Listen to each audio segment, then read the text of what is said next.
The first thing that I'd like to tell you about this place is that there is more of it than you'd think. Behind every door, down every corridor, if you open a drawer or look into a bin or down the back of a seat, you find another world waiting. You find a space you can fall into, full of feeling and visions and sounds and colours. There is more of it, and there is more of it, and there is more of it. It's tricksy.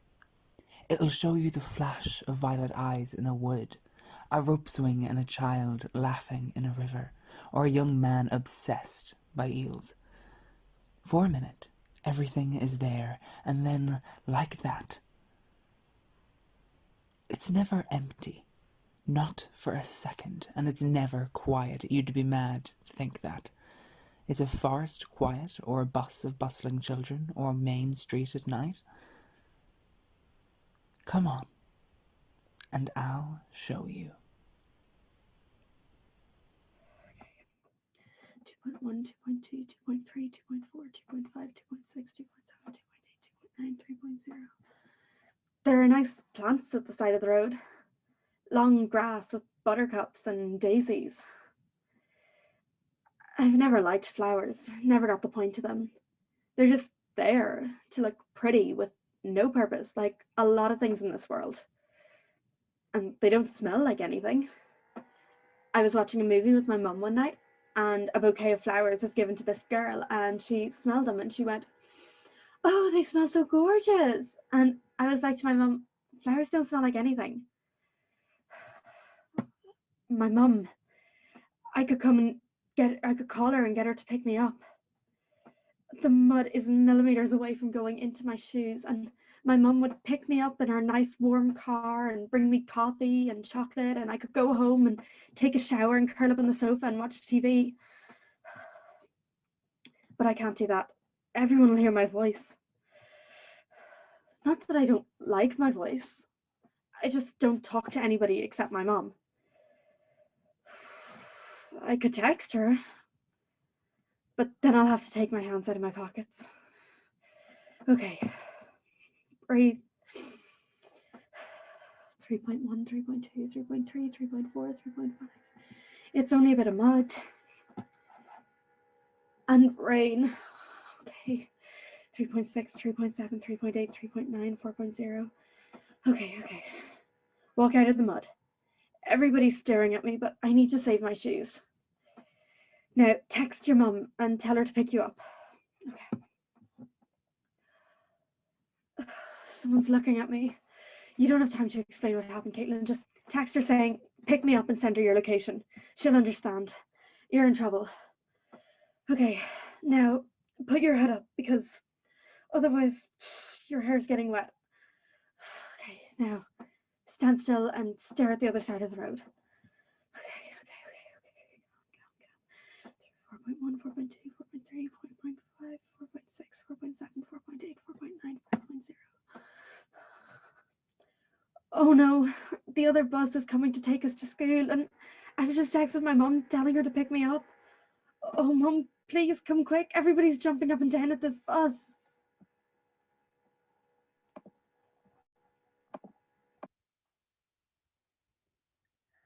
There's been a lot to be doing the last while. There's no end of work in a place like this.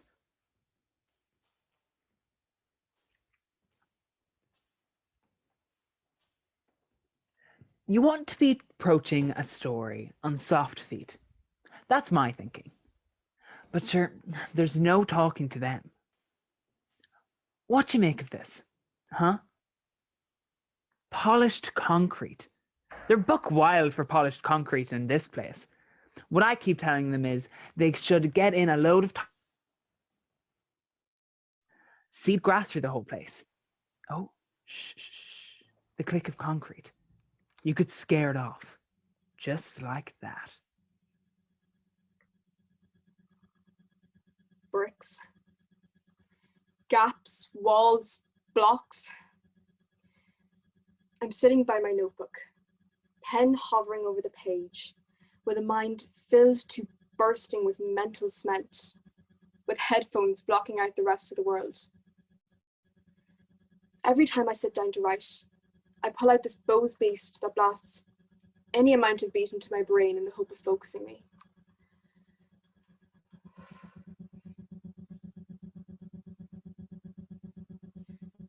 Bandwagoning off a big band's brilliant lyrics leaves me mouthing mindlessly along as I sink into the monotone efforts to make meagre metaphors as a masochistic maneuver, resulting in nothing but ham-fisted happenings haphazardly scrawled onto a page. Every now and then, I'll latch onto a strong lyric. A blip, a creak, the cement will stir.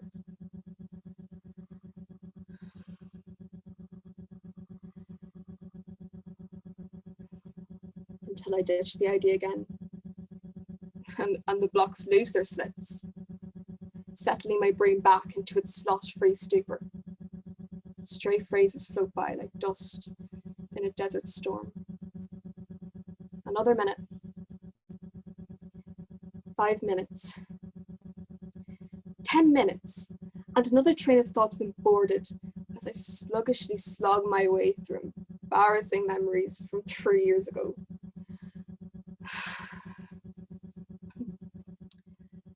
I stir once more, pick up my pen once more, realign my notebook once more, and leave my pen hovering once more. I reboil the kettle, switch off the Spotify, and sink into the hiss.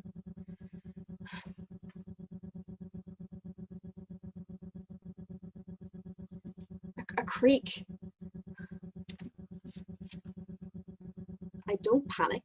I don't force it, and I sure as hell don't start writing. I let the kettle continue to boil, and as I watch the bubbles begin to churn, the creak becomes a crack, and the crack widens, deepens, splinters, and the once stationary, once sedimentary, once settled cement chips, and an air draft of creativity. The first one I felt in weeks quietly whistles through. As the crack spreads and becomes less crackish and more chasmish, the draft becomes a breeze, which becomes a current, which becomes a hurricane, before comfortably drifting back into its steady flow, rejuvenating, refreshing, restarting me. Tea grinds are added, milk is poured, and milk, glorious milk, is splashed.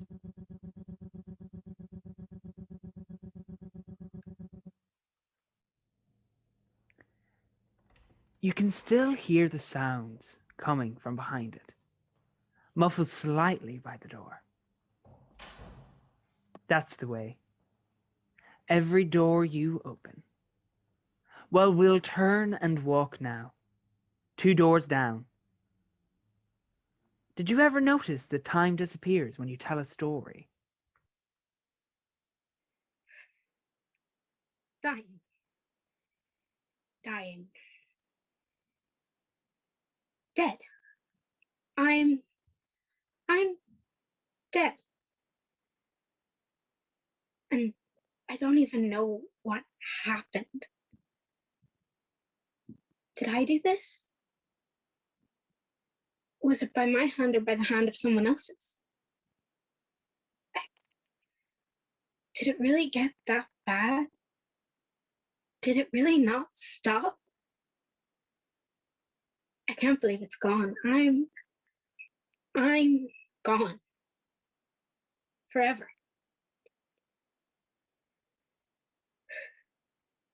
I just hope I got to say goodbye.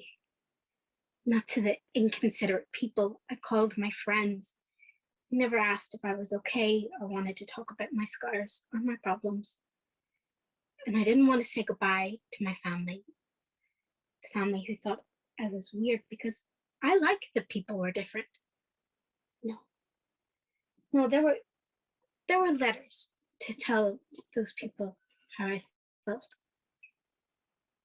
I even put things in there to help them. Now, I just hope I got to say goodbye to the act of living. Though the world is cruel and vicious, the beauty of this earth will always be my favorite thing. I hope I got to see one more sunrise, knowing for everyone else it meant beginnings, and for me it meant goodbye. I hope I got to lay down in the dewy grass beside the willow tree and read with the sun in my eyes and escape into the world of fiction and dreams. I guess when I think about the past few months, or what I remember to be the past few months, I had a plan to say goodbye and be content before I met my bittersweet end, if it ever got too bad. It was a foolish plan, but nonetheless important to me. In my planning, there was always this promise to myself that I was going to be absolutely certain this was the only way out, and I wouldn't regret it. There would be no doubt in my mind, but then why do I feel so guilty and angry with myself? Why do I feel like I'm going to miss it? The sunrises, the sunset, my books, my future. I gave it all up, and I don't think I would have given my life away before I knew I had other options. College, acceptance letters, plane tickets, a passport. My passport. I had a way out. I was going to get away to be free. No more fake people that didn't like me. No more bullying. No more small talk. I was only a few months away and I was going to be free, and I just let that go. No, I couldn't have done this. I wouldn't have done this. This had to be someone else. This wasn't me. Who was it? I have to figure this out.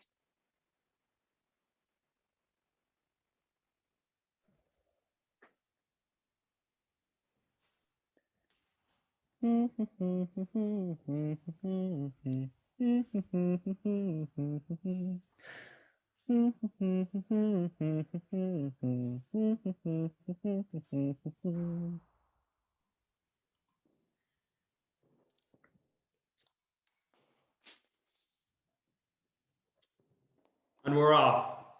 The sun is shining off of the grey tarmac like ice picks, flying up through the windscreen and attacking my bleary eyes, still not yet fully adjusted to the morning light. Rain is still sitting on the surface from last night, taking its sweet time to dry. We're cruising up the motorway at a steady 110, but as we come into Outer County Dublin, the tailbacks start to pile up from accidents caused by drivers with big cars and bigger egos, battling with the elements and losing. Not that it put us out though. The military scale planning of the day by my father ensured that there's still another 2 hours to go before registration even opens. He was never one to be caught out. We're coming into the big smoke now, the rough end of Dublin's fair city. There's gangs of people on street corners, footpaths littered with cigarette butts, cardboard houses washed through by the unpredictable Irish summer. It's far different from home up here. Getting settled into the digs was a fairly routine experience. Sure, I had my iPad do most of the work. I had to spend some time sussing out all these tinies, getting the run of the place, you know. The accommodation was fairly standard. 2 box rooms with a kitchen and a bathroom at either end, a cooker that we weren't allowed to use, a kettle, cupboards, some other basic kitchen appliances that could be considered deadly in the hands of bored teenagers such as ourselves. The beds were shite, as beds go. Just about long enough, with 2 metal bars for a headrest that I predict the back of my head having several meetings with before I leave. My roommate, fairly easygoing guy from Kerry, named Newsom, and he had a lethal obsession with Coke Zero by, as I found out when I went to put some coffee in a cupboard and found a pallet of the stuff. What do you think we did with the Coke? Well, If you guessed put it in a Siemens mini freezer and forgot about it after an hour, leading to chaos, you were right. It's Friday night, and we've just left the disco, having failed our mission of acquainting ourselves with the local women. We're walking back to our rooms when, as if we're on the same wavelength, we both remember the coke. Shite, I says. Shite, says he, and we start legging it back to the accommodation, bootcut jeans and polo shirts freely flapping in the wind. We get back to the freezer to discover the inside of it looking like a slush puppy dog had just exploded all over the place. All sorts of woeful ideas flashed across our teenage minds as we tried to figure out what to do. Now, I don't think I'd be far off. I said we spent about 15 quid on plenty trying to clean the thing up. That whole one sheet joke they marketed to the Mexican fella, shite. It's never worked for me in my life. Now, I know you'd like to hear us get caught out by some sneaky RA in a checkup on the room, but thankfully that wasn't the case.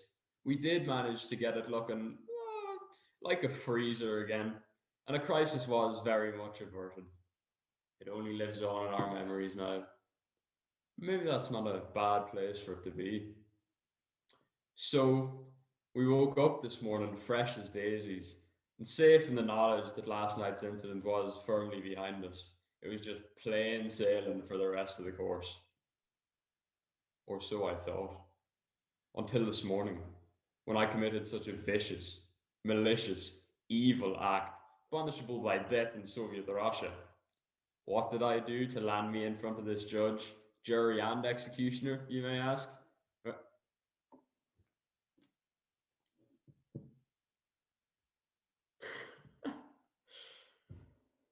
I walked through a feckin' alleyway. Here, I have to go. I'll tell you the rest next time. Good luck.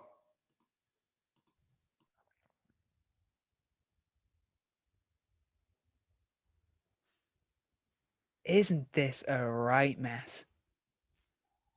What I find is some people just love upheaval and squalor.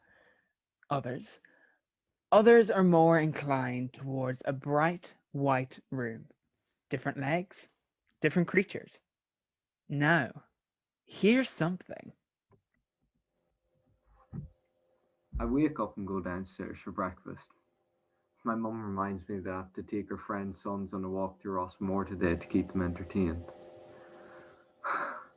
Why me? Why can't I? You're both going, she says. At least that takes pressure off me to keep them entertained. They arrive and the youngest is immediately wondering can we play the Xbox or not. I give them the same answer that I give them every time. No. We start to head off to the park. They're very open about the fact that they don't want to go, but we drag them on anyways with the promise of the fabled rope swing they've heard so much about. We make it to the rope swing and they immediately run up to it. The youngest is the most enthusiastic, but unfortunately for him, he can't reach the swing, so I have to lift him up onto it. They take it in turns swinging, then I take my turn. Instead of sitting on the stick, I hold on to it and run with it. I do this a lot and it feels better, except this time I grab on the wrong way, and one of my hands slip off the rope. I try to hold on but can't. I feel myself falling. I hit the ground extremely hard, knocking the breath out of me. I look around and these two boys are laughing at me. They think I did it as a joke. One of them tries to reenact my fall and hurts his head off a rock. He then realizes that I wasn't joking. I pick myself up and catch my breath. Onto the waterfall next, I say. We decided to split up to see who reaches the waterfall first. My sister goes with the youngest kid and I go with the oldest. We both reach the waterfall at the exact same time, so splitting up is kind of pointless. There's loads of stones in the waterfall and the river it's in, so we walk across them.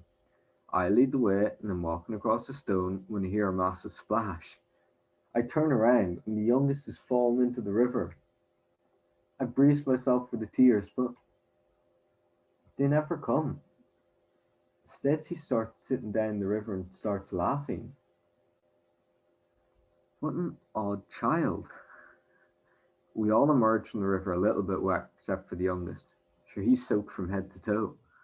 We make it to the car park and we start debating about who's had the worst injuries. Their mother pulls up. Turns out she's been worried sick about them. She thought we've been kidnapped. She was so used to her kids hating the outdoors and coming back in as soon as possible. We arrive home to hear the same story from our mum about how she'd been worried sick about us too. Her friend texts mum later on thanking us for entertaining them. Turns out there's more to life than screens. But she says they want to go back tomorrow.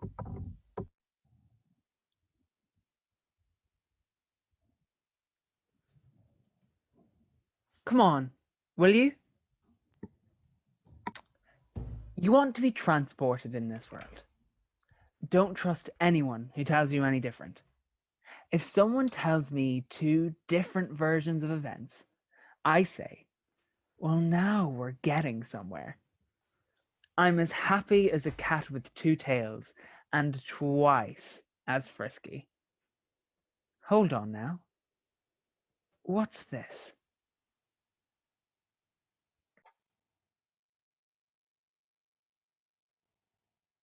Do you ever find yourself dazed? In your dreams or daydreams? Gazing out the window? Lost in your train of thoughts? Maybe looking out the car window, seeing all this life around you flying by, like you're teleporting to another time. Another dimension, maybe. Or maybe you sit near the window in class, but your thoughts are interrupted by that. Get back to work, accusing glare. The thing about a window is that your attention might be caught by something on the other side of it. You see your world, but it's not quite yours when a little rabbit is jumping along the wet leafy autumn grass, minding its own business. What about mirrors? You only see your side of the world. So what about the other side? Is it a silent world? What if it could pull me in? Would I fit in? I wish I could say I fit in like a needle in a haystack. But I think the analogy that would work best would be like a flamingo in a ballet of swans. I'd love to be in a flamboyance of flamingos, standing in with pride, like a flag of bright colours. Plus, flamboyance is just a cool word. I look at the mirror and I want to help. I want to tell the other side to smile. That it's all right. But I can see right through it. There's nothing. They're nothing. As I examine closer, I realise that the other side is not quite the same as me. The other side is, and I mean this with no offence, it is sadder than I am. It's a lot larger, with spots so red they look like they're going to explode. And their face is so disproportioned. I blink, and it's covered in colours, full of pride. Pride. So happy, full of joy and acceptance. But I blink again, and she's crying again. Tears running down her puffy cheeks.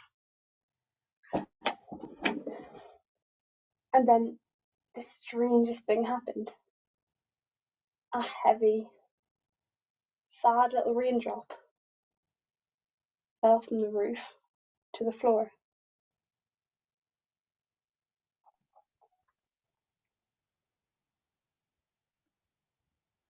I'll tell you what. We'll take a 5-minute break and we'll come back. I'll see you out there, all right? In 5 on the dot. I have a few things to do. See you in a bit. Good luck.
The first time I came here, I was maybe 8 or 9. With my father, my mother, my grandmother, and an uncle. We were brought into a room here, and it was darkened, and something excited deep within me. The room lit up suddenly, and it was a balmy sunny day, about 200 years ago, before the famine. The room filling with jostling and hilarious people, taken by moods and jealousies and big ideas. One of them started talking about the landscape, their wonder at the beauty and the strangeness of the countryside. And around their legs grew up golden stalks of glittering corn.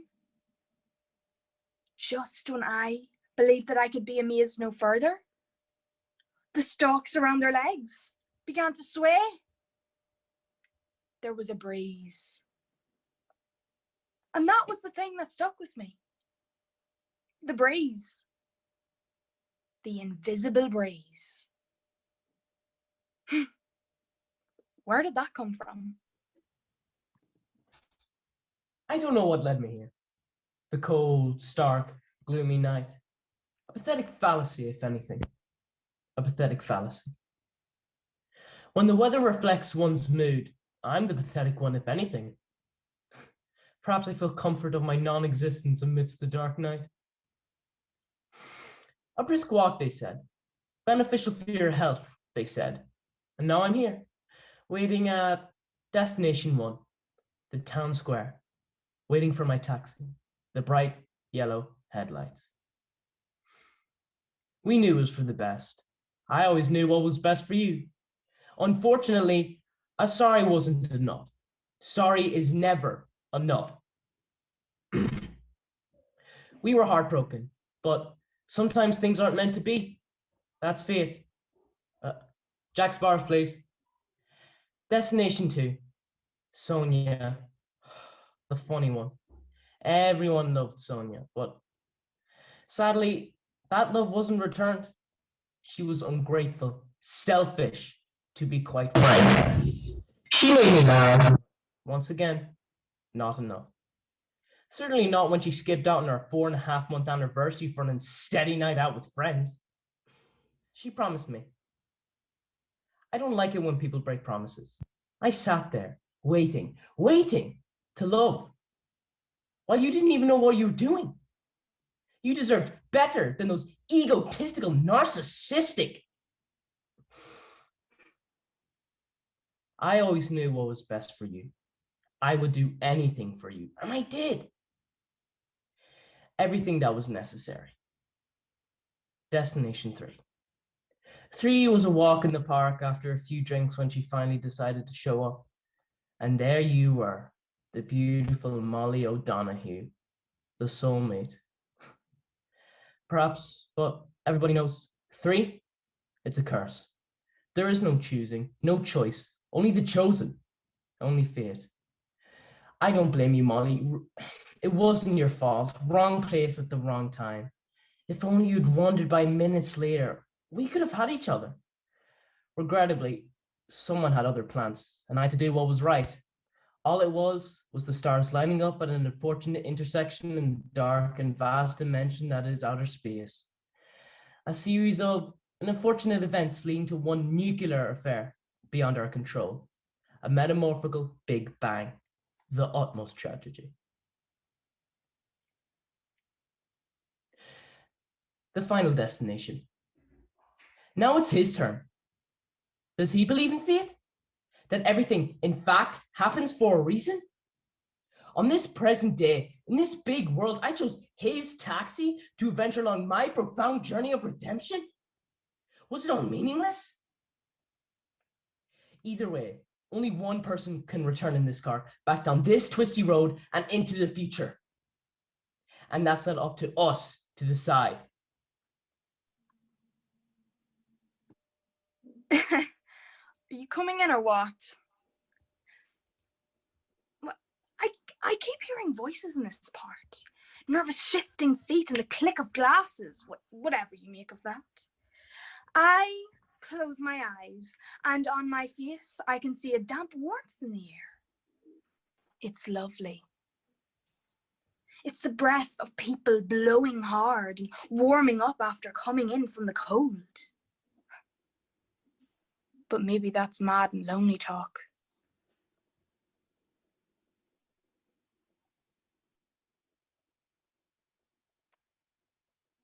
Hey, Mom. I know I shouldn't be out after dark. The boogie one's gonna get me. You tell me that every time I leave the house.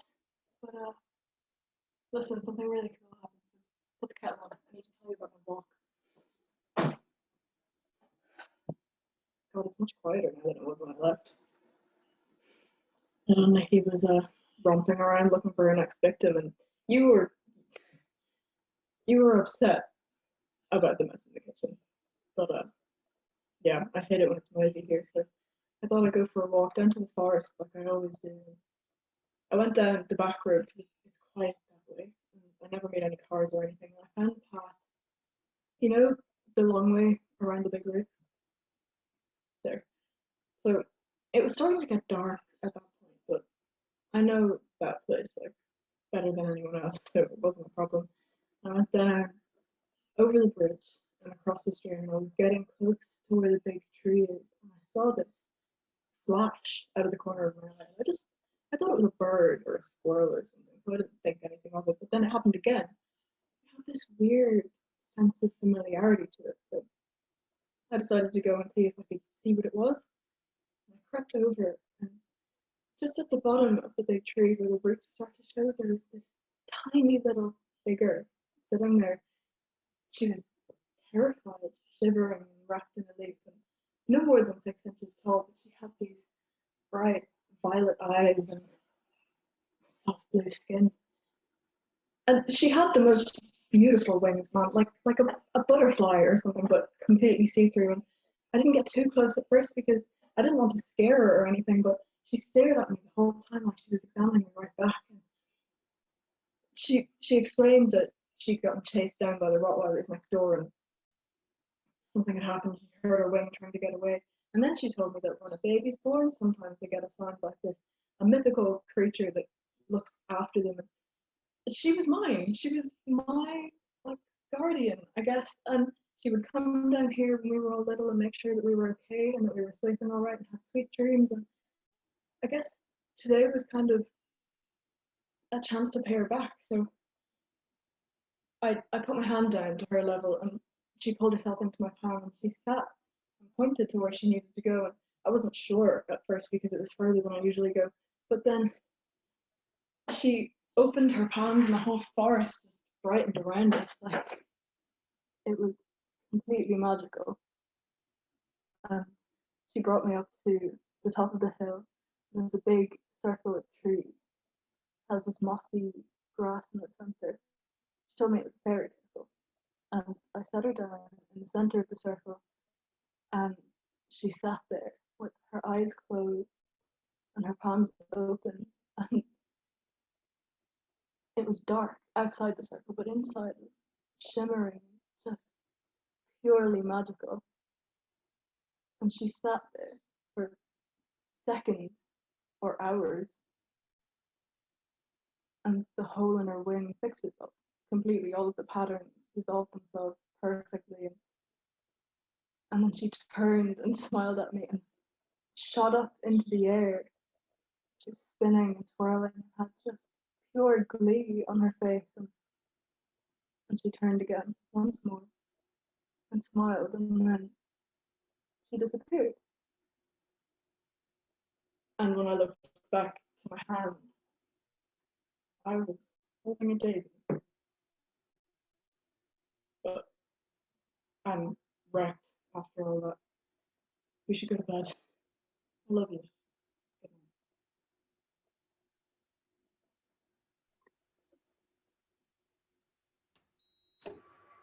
night. Well, I'd say you're tired now. I tell you what, you take the elevator up there, and I'll see you at the top.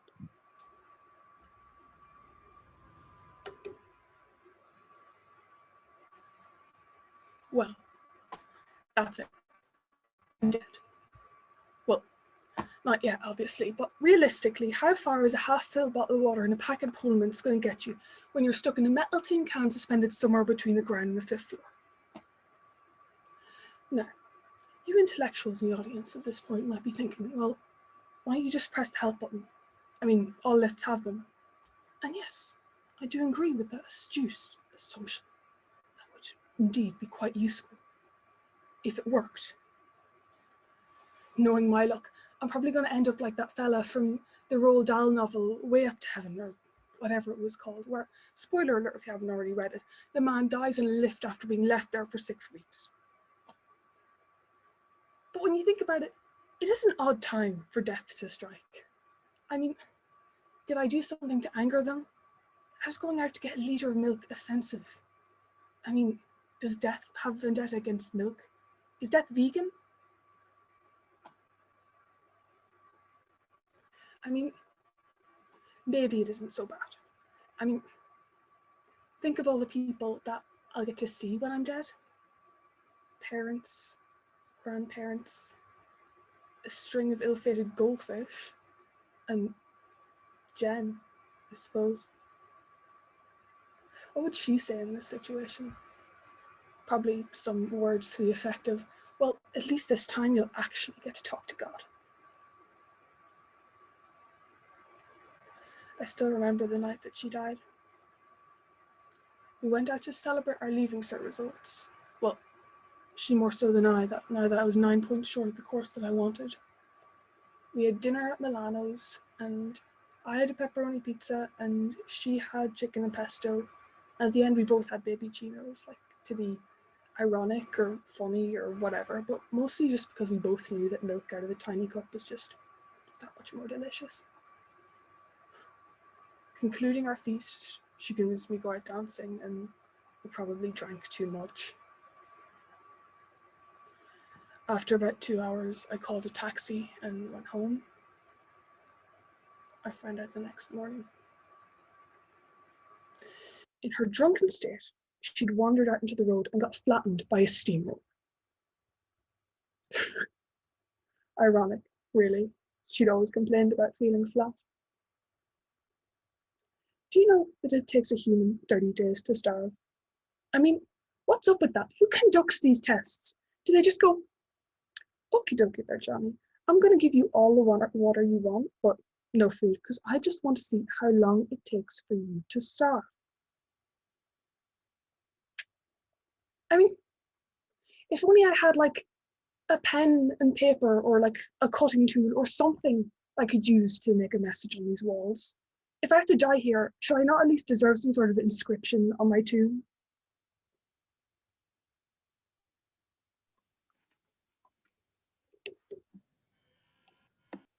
you ever hear of the thing they say in here?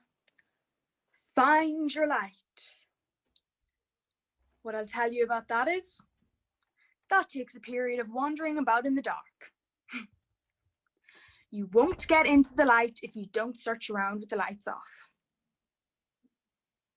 And then, the moment that it warms your face, then it feels all the warmer. And there's more inside you that's ready to burst out. I love this place, even when it's quiet. Come in. So there I was, standing on the concrete footpath. I had arrived the night before. I was excited to see Nana and Grandad. I hadn't seen them in a year. We stayed up till around 4 a.m, listening to Nana go on about mindfulness and serenity, and Grandad go on about the American election, how Trump is a good person. I didn't wake up until around 12 o'clock the next morning. Quite embarrassing, but I got over it. I hopped in the pool and it felt magical. I played water sports with my sister, tried teaching my moody little cousin how to swim. And after a while I got out, put my hair into a bun, put a pair of flip-flops on and my favourite shorts and a top. I started the 15-minute walk up to the village where my granddad's pub was. 15 minutes felt like 15 hours in the heat, but I didn't mind. I used to love coming here. I loved this quaint Spanish village, and I loved meeting up with people I used to know when I lived here. I walked through the doors and I was greeted by one of the bartenders, Josh. I had known him my whole life and I hated him. He used to act like he was better than everyone else, but this time he had changed. He wasn't acting above me, he was acting as if I was one of his closest friends, and I couldn't understand why. So I stayed at the pub for the rest of the evening, and at around 6 o'clock, I met up with my best friend Julia. I was so excited to see her. We went for dinner, and we ended up talking in the restaurant till around 1 a.m. When we were leaving, Josh invited us to some party, and I didn't know why, but we said we'd go. So it's Friday night. Julia and I are going to this party, and it was packed with people. I mean, I had been there for 2 hours before I had even said hi to Josh. I mean, I didn't complain. There was food and a pool and a snooker table. But a few hours went by, and that's when I heard a scream.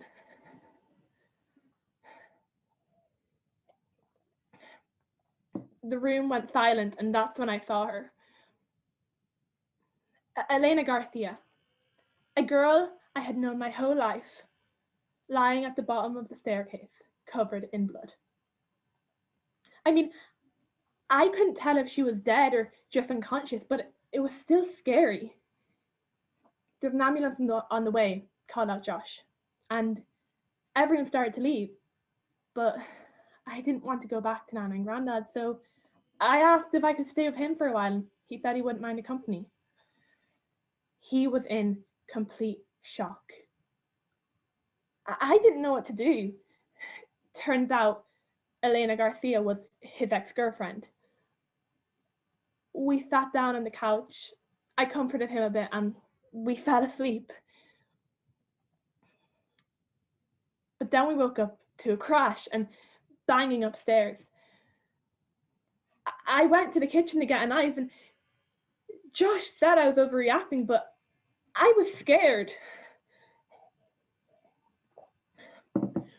We went upstairs, and when I turned around, he was gone. I mean, I thought he had gone and looked somewhere else, but when I went into the bathroom, he was lying on the ground, covered in his own blood, dead.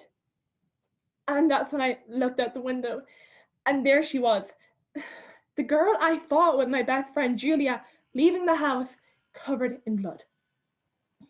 So no, I didn't kill him. That's why I was holding a knife, and I had dropped down beside him because I was in shock. I mean, it has to be Julia. She hasn't been questioned since it happened. I mean, no one has seen her. You have to believe me. That's all I have to say, officer. I really have to go. Was that okay? Because I can't go to prison. I didn't mean to kill him.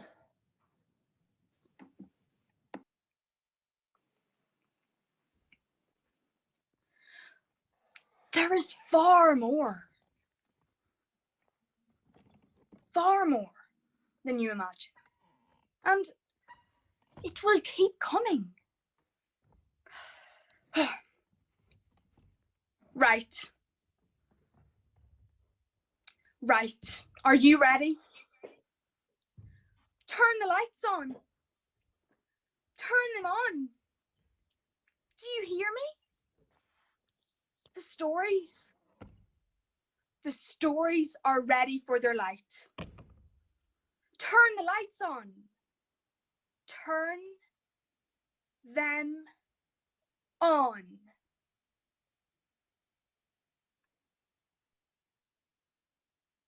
This is killing me. Not knowing. I hate not knowing. It's really just not who I am. If something interests me, I need to know. Okay, there's not a lot that sparks that desire. But this matters. He matters. And eels matter. A lot. Not in the grand scheme of things, I guess, but in my scheme of things, they absolutely do. Why? Why do eels matter? I'm very glad you asked. I know you didn't, but I need this, okay? We have no idea where they came from, eels. Or more to the point, where they keep coming from. As in, we don't know how they, well, fertilize. We guess that the females release their eggs and the males make them babies. But that's about the height of our knowledge. For years into the late 19th century, as far as I know, we thought eels and baby larvae eels were different species altogether. The larvae being called... Oh, it buzzed. It definitely buzzed. I saw it buzz. What do? Do I pick it up? What if it's him? What if it's bad news? He wouldn't. Would he? He can't. Not after all this. Right? You don't go through all this shit just to die at the end. Unlike eels, who do exactly that. Traveling hundreds of miles just to give it all up for a new life with some see-through little bitch called leptocephalus. It's funny. Guess I'm relating this back to him. All this eel business. I hadn't really thought about it like that. He's the reason I got so intrigued. It's only a small joke at the time. I barely actually knew him. In a class neither of us wanted to be in seats neither of us chose. There was a picture on the computer, on an ad. Don't ask what kind of ad. But there was an eel. And I made some joke about it. Some stupid joke that's not even worth remembering. And he smirked and sniggered and he did. He remembered it. And then he came in and told me about how my joke was biologically incorrect or some other snooty response. And I guess I became fascinated. I don't know if it was the topic or who told me about it, but I became, well, hooked. And each day I came in, "Hey, eel boy," he would say to me, and I would tell him all about them. And he listened. Well, maybe he wasn't listening. But he hadn't told me to shut up like my friends would have. That was just something else. I felt important without having to try, without shouting or being obnoxious. He made me feel seen in a way I hadn't before. And that was a routine for a while. Once a week for 40 minutes, we sat in that class neither of us had wanted to be in. We just talked. Nothing more. Not yet. We just talked. I know I'm distracting myself from the matter at hand. The response, his response to the biggest mistake I've ever made. I should just pick it up, rip off the bandage, look at the phone, check the message, know his response. I know I didn't do the right thing. I know that. He knows I know that. This limbo is torture. This spiral of doubt and distraction and nostalgia. Those first few weeks are on repeat. Weeks of talking in that class, finding excuses to text him, staying up until 3 a.m. and then finally him asking me to hang out. Down in the forest in the middle of November. Freezing. Windy, cold, and perfect. I guess we both knew there was more to it. Well, at least I think we did. I wouldn't admit it to myself, but the thought of us in the forest together made me smile for the entire week. I woke so nervous. I felt so stupid. I was only hanging out with a friend. Wasn't I? I made my mum go to the shop to buy berries. I promised tea, but we only had lions, which is by far the superior tea, but that wouldn't do. We'd had an argument. Well, more a discussion, but a heated discussion. Barrys or lions? The age-old question. I had conceded and said that he could try to convert me. So I was given the opportunity. But as I went to surprise him as I pulled out the box, so did he. 2 identical boxes on the table. And we laughed. I went to move mine to the side to reach for his at the same time he did. Our hands met. A shiver ran through me, and not from the cold. I raised my hand up to his cheek to go in to kiss him. Or at least I almost did. I had not hit my leg getting up. So I somehow was left sprawled across the table, hand resting on his cheek still, chest to the cold, damp table. Looking up at him as embarrassed as humanly possible, removing my hand, mumbling some sort of apology. He stood, came round to me, looked at me, took a breath, took another, and whispered, "If you wanted to kiss me, you should have just said so." Our faces, hot then despite the nip in the air, moved closer, and we kissed. And that was the start of the next year. Me being his eel boy. It wasn't all easy, not exactly, but it was worth it. It was weird coming out to everyone and my parents. He was there the entire time, which made it bearable. He made me confident to do it. And then came the comfort. The nerves died down and I became a whole lot more grounded than I'd ever felt. I embarrassed myself a whole lot less. I grew up. But it couldn't last. The party started and we ended up together less.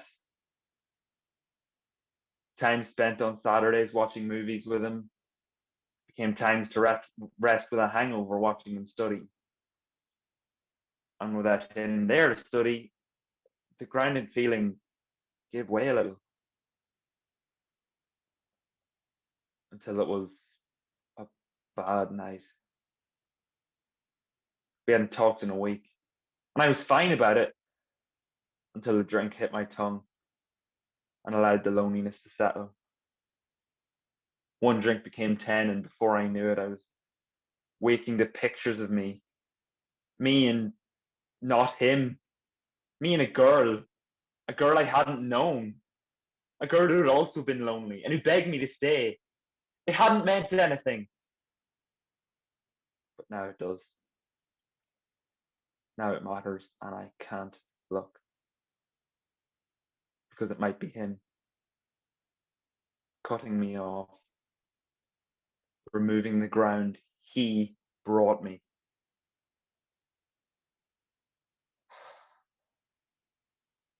It's buzzed again. I have to just pick up the phone. Just check the message. Hey, eel boy. That's my answer. I have to look. I hate not knowing.